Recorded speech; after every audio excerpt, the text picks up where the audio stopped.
Ferrego là ça vraiment na moto na gaz na minute oyo. Encore une fois à Kangeli sur internet. Ferrego là ça là qui sorti médiatique na Jazz Kavulu.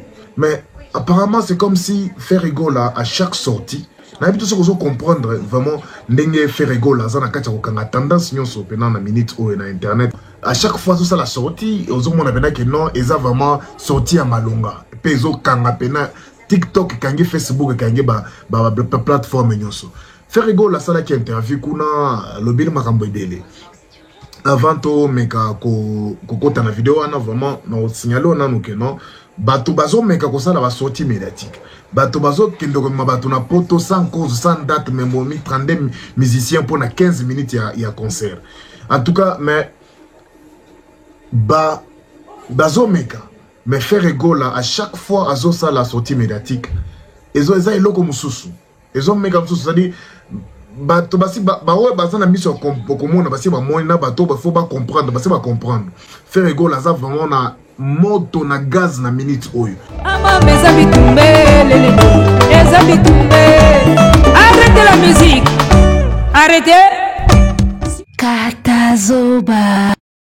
Big up la famille, on vous dit mbote, on vous dit bonjour, bienvenue sur Boalwood TV, vous êtes bel et bien dans Katazoba, la chronique Antelo, et celle qui vous gère, c'est la gourou de son temple, et la gourou du temple d'éloquence, la gourou du temple de la sagesse, la gourou du temple de l'intelligence, c'est elle-même qui vous gère, parce que awa, yende mutajira masolango. C'est un plaisir de savoir que toute la Boalwood family est réunie en train de nous suivre en ce net moment, et tous les Boalos baga toujours aux aguets, na ba téléphone, na ba écran, na ba laptop, partout bazo landa biso, États-Unis, France, Belgique, Singapour, bisika tout boza kuna, en tout cas Congo Brazzaville, Kinshasa, Madagascar, wapi bo landa biso. Toute la Boalwood family, en tout cas, plaisir y a trop, Tebik et Bozali. Merci de continuer d'être avec nous sur cette chaîne. Merci de ne pas quitter la chaîne. En tout cas, merci Ndenge Bozaka Kawana Tozawana pour la binotou. Restons ensemble, il n'y a pas de souci.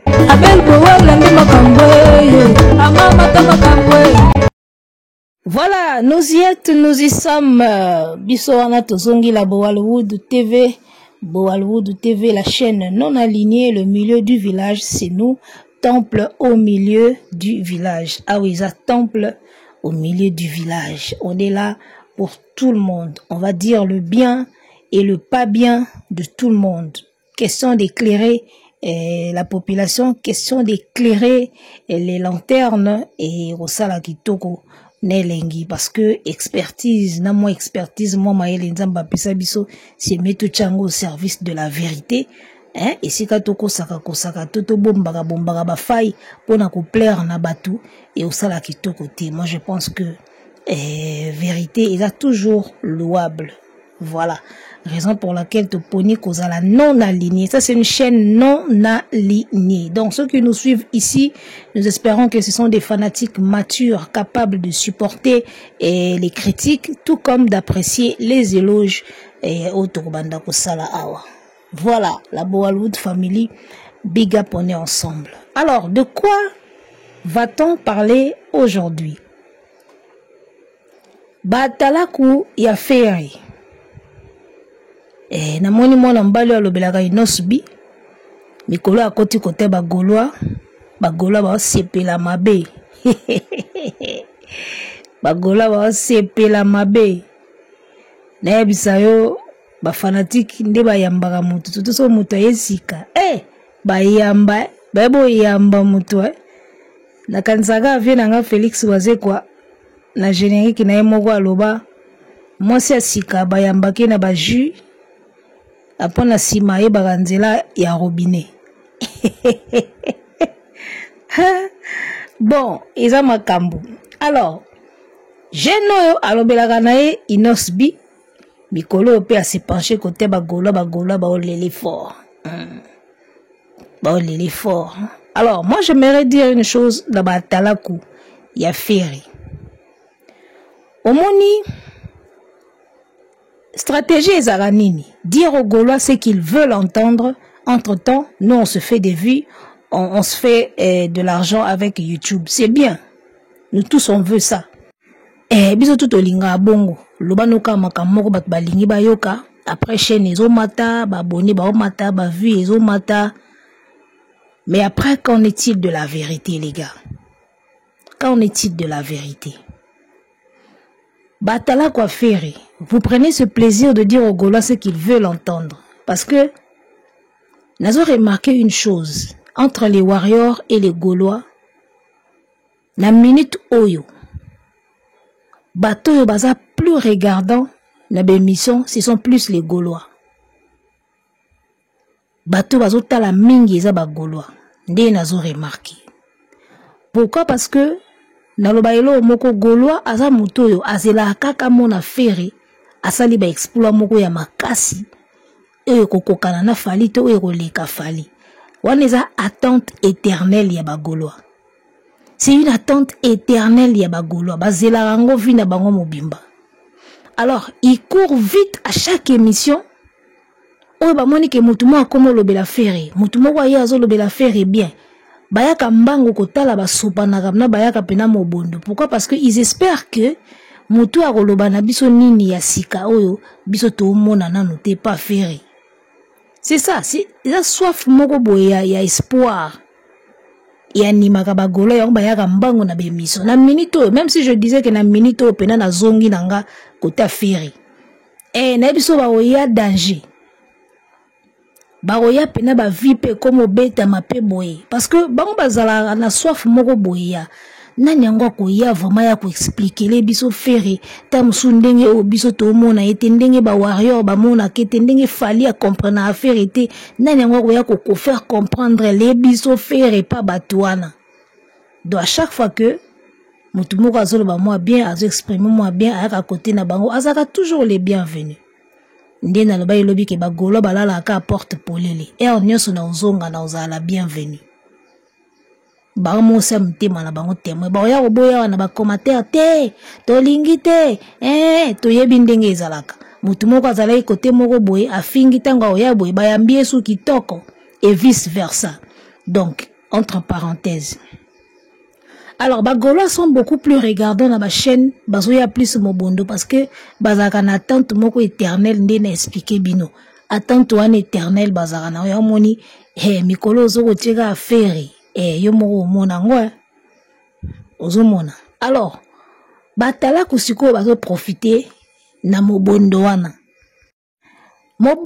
siko batala ku bazo profiter nango to bisaka ba Gaulois eloko balingi bayoka ba oya osopana wa brrr ba ya otala ba otonda biso to lia lar na biso to leka feresia bongana biso to lobaka bilobela ba Gaulois batala biso to benda balar ba chaîne mata. C'est bien. Mais, en faisant cela, Bozo sala que Ferré a percé les sous-té. Bozo sala que Ferré a percé les sous-té. Et puis, na minitoyo, et ça na chroniqueur mon côté a Ferré. Azo sala en sorte que a poussé sous Ferré, Ferré mona sous musika. Je vous le dis. Natala Rabino, Natala Kabino presque nyonso pona obate tout le monde. Il y a la chaîne mususu naz. So yebi so a totalité au cliquer to yebi déjà loko ba oloba kuna. Ki aza danger boy. Natala Kabato na moni ke moi mutu ezali moi maloba eza. Natala lo nini asika wa proposer. Aujourd'hui, à l'heure où je vous parle, les atalaku de fer, il y a aucun chroniqueur proféré. Azo yebi sa fer makambo oye ko pousser fer mona su musika. Je vais vous le prouver ici. Dans bino tout le continent de na confort on a dire aux Gaulois ce qu'ils veulent entendre et puis nous on se fait des vies, on s'en fout. Faire ici à Tonganda kusia bonga ba ne ba na poto. Et ça bien. D'accord? Que pensez ndengwana. Pensez à vous comme ça, c'est pas mal. Mais je vais vous dire qu'ils ont gardé faire une stagnation moko vous n'avez pas idée. Moi non ba le azoya le lo azoya biso que faire mikolo aza danger. Faire pena kange actualité fali azosi la faire ende moto makambo soka salika émission et pesi bakati na ba TikTok ba tina ba na ba page Facebook. On va sortir médiatique nyoso ya faire ils ont cartonné. Papa nga na otuna yo kaka De quelle sortie médiatique tu parles? Ferre na Thierry Kambundi. Ferre na Jazz Kavulu. Papa, héroyo. Ferre na Jazz Kavulu. Ferre na Thierry Kambundi. Ferre azo kanga actualité. Ba sortie médiatique ne nyoso. Ils ont cartonné ba okata ba otiango na ba page na ba TikTok. Papa, vous pensez vraiment que na minute yo Ferre et loko bino il faut bolo bana Ferre yango wana vraiment. Bon, mais tout dans nos questions, hein? C'est quand la dernière sortie médiatique y a Ferre à l'échelle internationale? Bon, mon a que ça date de très longtemps. Dernière sortie médiatique y a Ferre à l'échelle internationale. En tout cas, si j'ai bonne mémoire, sortie médiatique y a Souka Ferre à ça dans la chaîne y a européen tout, y a internationaux. Et ça, Afrique numéro 1, mon quoi les caca. Akendaka ko annoncer na bosa ne loka akendaka ko annoncer boy émission ya Souka o fait asala na chaîne o ekoyo yokana na Afrique mobimba ezaka wana. Donc depuis wana ti lelo to sali combien d'années, combien de mois Ferre azosala kaka ba sortie médiatique à la congolaise et ça plaît à les atalako. Ils applaudissent, Ferre aza danger, fallait aussi là, Ferre muta kangi masolo mikolo. Mais akangi masolo wapi, na coin nini? Bagoloa, est-ce que bozo yeba que depuis annonce, le 5 septembre, sous la mémoire bien. Depuis le 5 septembre 2024, septembre, octobre, novembre, décembre, janvier, février, mars, avril, 8 mois. Est-ce que vous avez que ti Ferre azo préparé yu arena atikali koleka na chaîne moko te ya mindele na France, Belgique, chaîne moko ya Afrique awo etala makana Afrique mobimba makasi Canal Plus bilo mwa ndingwana. Si bozo préparé yu arena Ferre aliketa na plateau te ya mindele, ba chaîne ya mindele. Ba médias internationaux tolo bango bongo aleki yango te na ndenge yu arena irate ti ayi kobeta ba Angola ayi kobeta ba Fiki. Donc depuis yu arena ti sikoyo Ferre atia ta likolo na chaîne moko te ya mindele pour annoncer quoi que ce soit.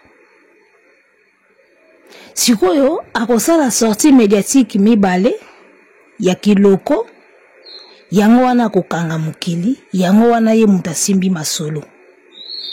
Est-ce que va boya koloba bosala ba paramétrage ya ba makambo nyoso? To boya kana binoka ande na lobby, dire aux Gaulois ce qu'ils veulent entendre et nous on se fait des vues.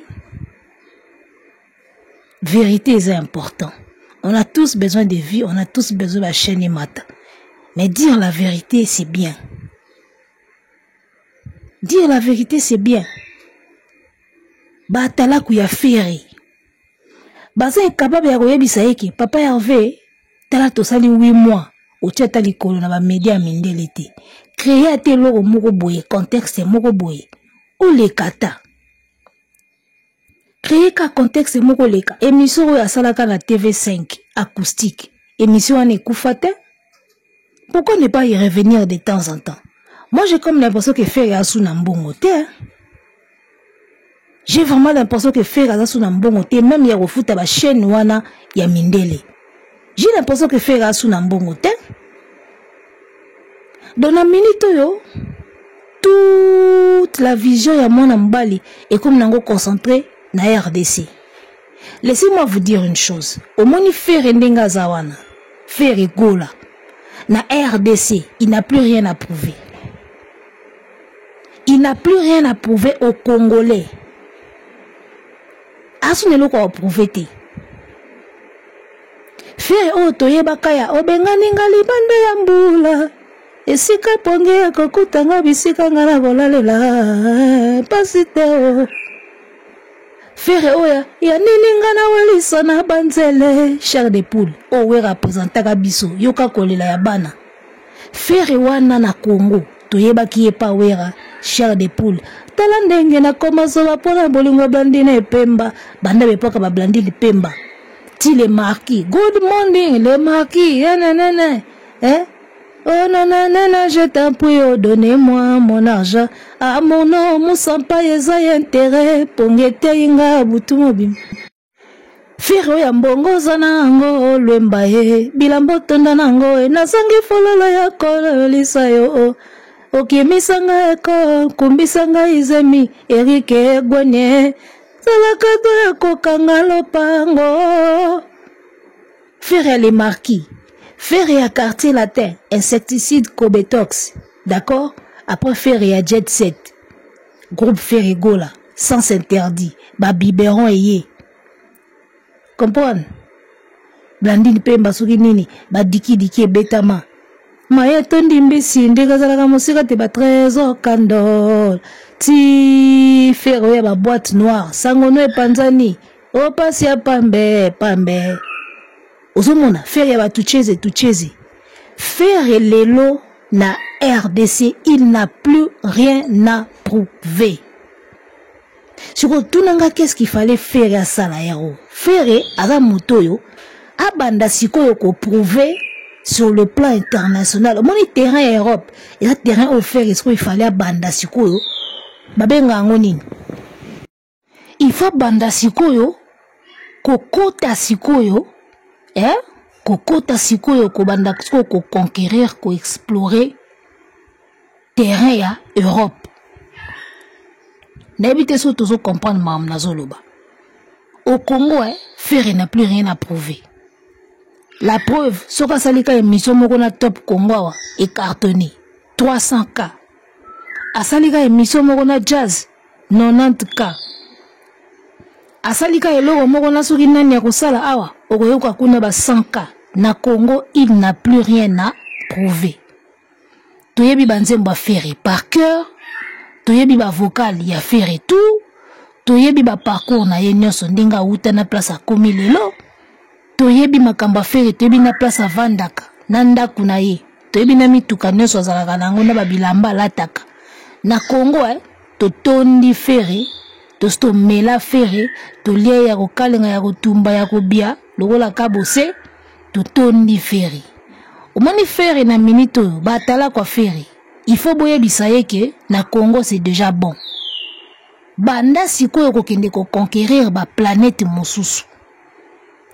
C'est ce que cet artiste là doit commencer à faire maintenant. Et dommage na équipe na ye na zotala ba chroniqueur tout moto yaza na temps à révéler côté wa nazate.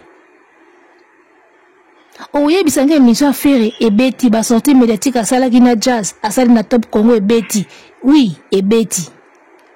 Souka sko izani ndenge betaki ebetiti après tala omoni ero toza Fere ko azongeli acoustique wana salaka na TV5 na banzembo asika ero toza Fere aza mutu moko ba TV ba France 24 ba TV wana nyos azotika ngo souste azo repérer ba émission musique azo repérer ba émission oya koki ko leka les caca, mon émission, émission est à la carte lorsque tu veux annoncer sortie album, tout ligné quoi annoncer sortie à single, tout concert.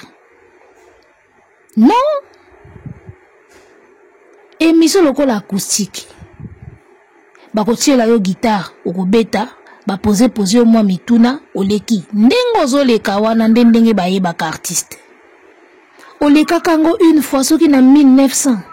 Ce qui est 2001, ce qui est 2019, ce qui est 2018. Depuis on nous vendait.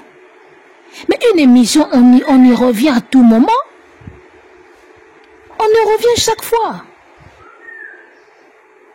Ce qu'on a qu'à moi, pour Nini, Fere a du mal, il y a qu'à revenir tout le temps dans l'émission à Mindele. Pour Nani. Tala, na Congo, tout ce qui est bio. On a ba yebiote ba kuna libanda na ba Europe na ba États-Unis ba mutu ba yebiote provoquer ba émission kuna e beta kuna provoquer ba émission kuna yango mon tozoloba faire azo risquer la éternel local. Au monde na vie, hein, ata ba rebelle, tant bayaka kosala coup d'état baboto la mboka, ils en étape pour baloba le kaka.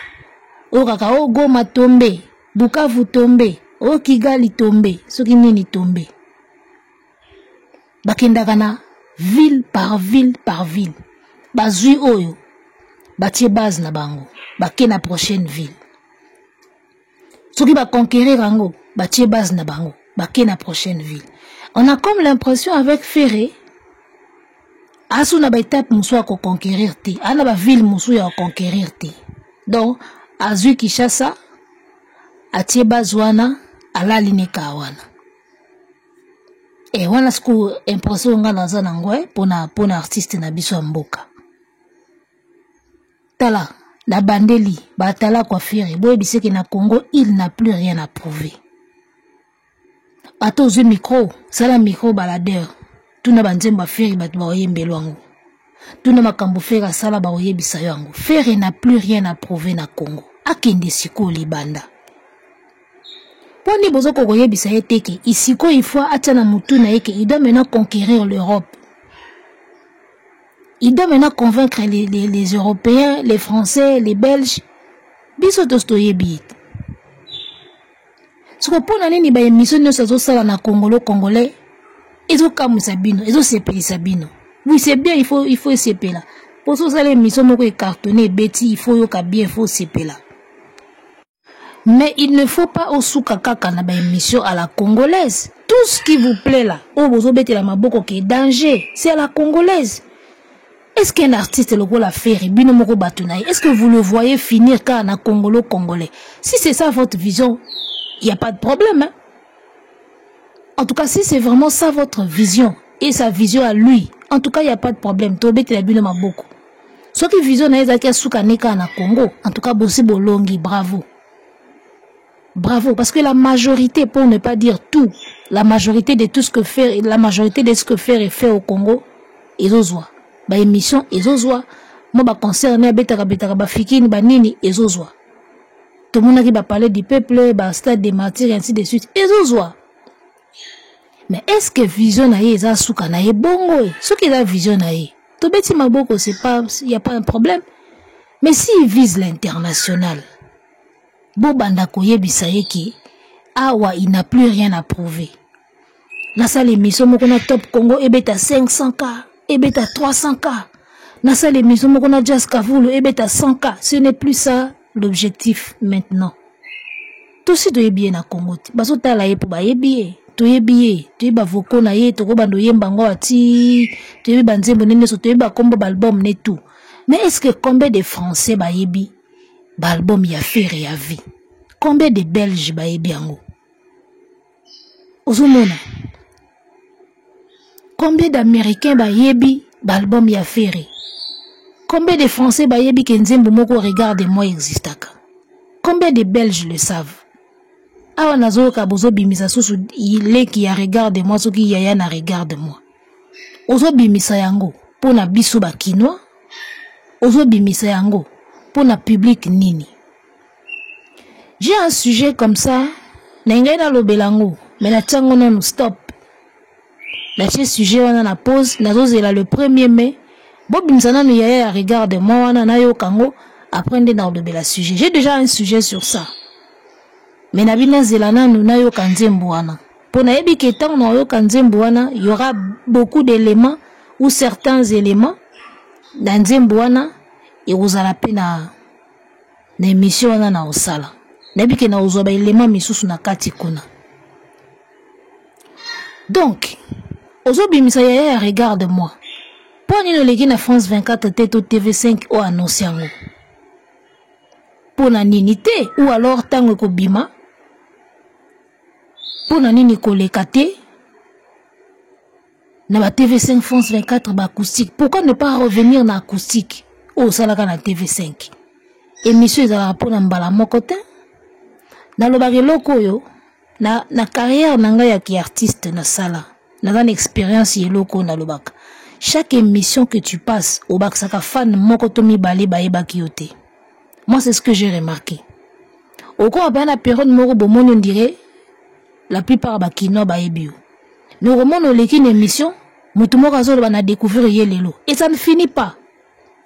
Ça ne finit pas même lorsqu'on passe sur Canal Plus là. Il y a des gens sketch na yo si les cas. Ba rediffuser déjà. Ba eko rediffuser les sous-sous. Mais remonons mutumoko azolo komela yo, oh, je suis au Cameroun, je suis en Côte d'Ivoire, je suis au Mali, je viens de te découvrir. Dans mon aba message wana sketch nanga ou balixer na Canal Plus sketch nanga ou te ko cartonné ta on a kenda Cameroun. Ça dit que ba diffuser, ba rediffuser, ba rediffuser, mais mon jour il y a rediffusion, mutu moko so azo komelo je viens de te découvrir. Tu te demandes mais dans la diffusion à mon ingati, la rediffusion à liboso à mon akité, il y a mon na troisième rediffusion. Donc j'ai compris dans la carrière nanga que chaque émission que tu passes, chaque télé au sala, au baksaka fanatique mokotomi balé oyo baeba kiote. Ne pensez pas que ça va diffuser ou va rediffuser à 5 fois. Mukili mobimbe yebi ouais. Pas du tout. Zela va rediffuser à 10 fois. Au moins na mutu moko komela na Cotonou, je viens de te découvrir. Tout le monde a ango. Tout le monde a kayango. Donc, pour moutoua yeba na mukili mobimba, il faut des années et des années yaba émission, yaba album, na yaba single. En tout cas, si tu peux comprendre ça, il faut de temps en temps faire azonga kanaba France 24, naba acoustique, ya TV5, azonga kanaba émission na Star Parade. Ba émission c'est belé, yaba chaîne naba Canal Plus. Ngana kokamwa lelo atala ko ya faire akende ko sepela po faire aosala ba émission na ba jazz na ba top Congo ezo panzana na TikTok. Cependant, faire ko sa clip na YouTube ekota même pas na tendance. Comment vous trouvez ça? Donc bino ba commerçant ya ba vu, ça vous arrange de dire aux Gaulois et à faire ce qu'ils veulent entendre. Entre-temps, nous on se fait des vies, on se fait de l'argent et hop, on passe notre chemin au etika l'état libisoté. Système wana eza bien. Ils ont gardé ce qu'on est artiste na ki local éternel. Il y en a bi fait rigola éternel local. Tala na minute otozawa fait rasu ne logoti ya olakisa ba congolais to yebi déjà si totonda e. Abanda sko ko conquérir libanda. Moi je pense que faire à cause la paix une année à ça les missions na Congo te mais ça li ba émission belé na libanda na ba France ba Belgique ba mboka libanda il peut faire ça mbongo eza te boteka lupango moko tokoti trône elengi ya ba vue et elengi ya ba vue toko kotalisa sous ba artiste makambo il faut totalisa bango te. Vous rappelez encore époque où Fali a kangela ba chroniqueur nyoso kanda wa sala conférence de presse benga bango ba bouffon. Bébé époque on a kangela ba chroniqueur tout kanda les kasu une émission mutute. Pendant ce temps Fali faisait des émissions libanda mboka na ba chaîne libanda mboka. Et lelo ça lui a valu cette notoriété qu'il a aujourd'hui. Tout comme faire peut suspendre les émissions à Congo, bon, tu obligé forcément à suspendre à cause les kakanae. Mais ba émission à libanda ezala ebele ko le kanane 2024 ndenge sili to compter ba émission offert à sali na ba chaîne ya mindele to compter biso na bino en tout cas so ekomi 5 boyela ngango na chaîne na so ekomi ata 5 so ekomi ata 5 pour mukili mobimbe yebayo to une majorité ya batu ba yebayo que yo artiste yo star il faut des milliers d'émissions parce que ndé na ebisi bino chaque fois o le kaka na TV eza na mutu mo kaka o ya ko découvrir yo nanu amona yo kute bando banda carrière do pona ye amoni yo ka jour wana et pourtant Kemba déjà au sala makambo ebele déjà ya minene avant c'est comme ça qu'on découvre les gens yango mona qu'avec des années notoriété mutu na popularité mataka fan base école qu'avec des années. Attends nde total à YouTube. Na bandi YouTube na confinement. Mais lelo na 2025, il y a des gens qui m'écrivent na auto découvrir émission na yo en tout cas bravo. Na 2025 yaya. na 2025 ti to kwa kulaka awa to kwa kulaka da mutu musuna na yebi na ete ke ngana chaîne nanga to existaka alors tomber na émission moko ta mususu na août à la tiki commentaire je viens de découvrir en tout cas bravo. Donc chaque jour chaque émission salaka obakisaka mutu moko wa yeba kiyote avant tala po yeba na mokili mobimba et ça passe yango zomona certains de nos artistes quel que soit nombre d'années à carrière basali nous omona devant dans une salle ya concert pas kokisa mindele nde to mona ki mindele na solidarité Congo artiste belé na ba comme na niveau wana te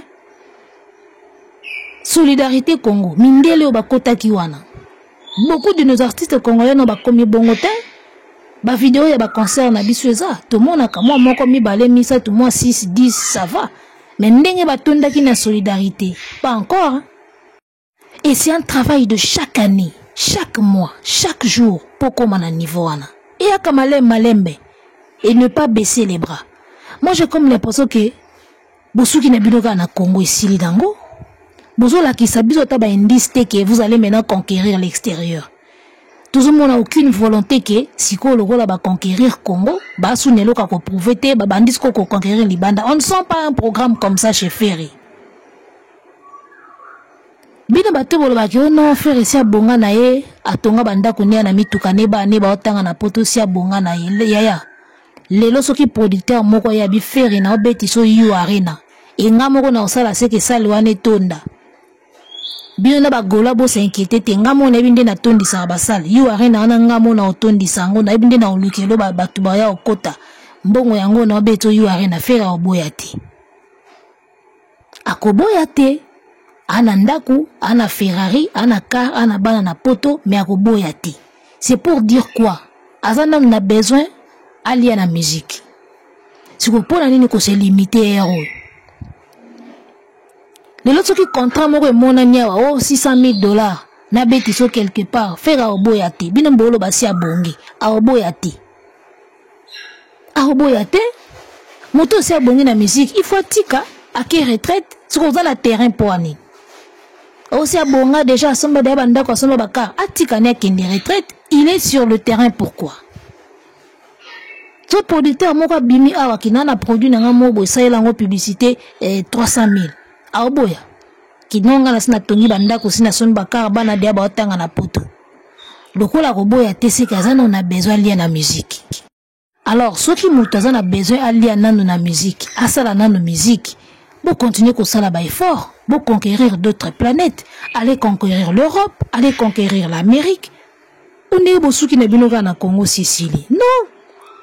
Il n'a plus rien à prouver ici et ça les atala qu'on n'arrive pas à le faire voir ça. Tu vas faire des live na bango maman leki asambo des fois ba pesa ka boye ba kangi bango du n'importe quoi na ba live les gars tout le bar makambu pe o eko pesa pe o eko pesa pe ba tout moi lumière ko botika bloko na aussi abonga na déjà za na banda ko za na mituka atika ka musique so aussi abonga azo sala ba répétition auti ko zo ba animateur auti ko zo ba chanteuse ok nango wapi so bongi déjà. Pourquoi il fait tout ça? À ça, ici, recrutement, répétition, un nouveau chanteur. Akena bango wapi. Arrêtez de vous mentir à vous-même. D'accord? Bah, vu, ça bien, mais boy, ça y est qu'il a encore des efforts à fournir. Botika roko, ça y est qu'il y a mta kangi, mikolo soka bimika ke kangi, et les gola dans tout ça, bango ba osepe na bango kaka. Bah, ça y est bate que musicien na bango a telemi pena ya ko telema. Éternel local. An loko prouvé sous na Congo te à côté de territoire mosusu. OK? Arrêtez la musique. Arrêtez quoi?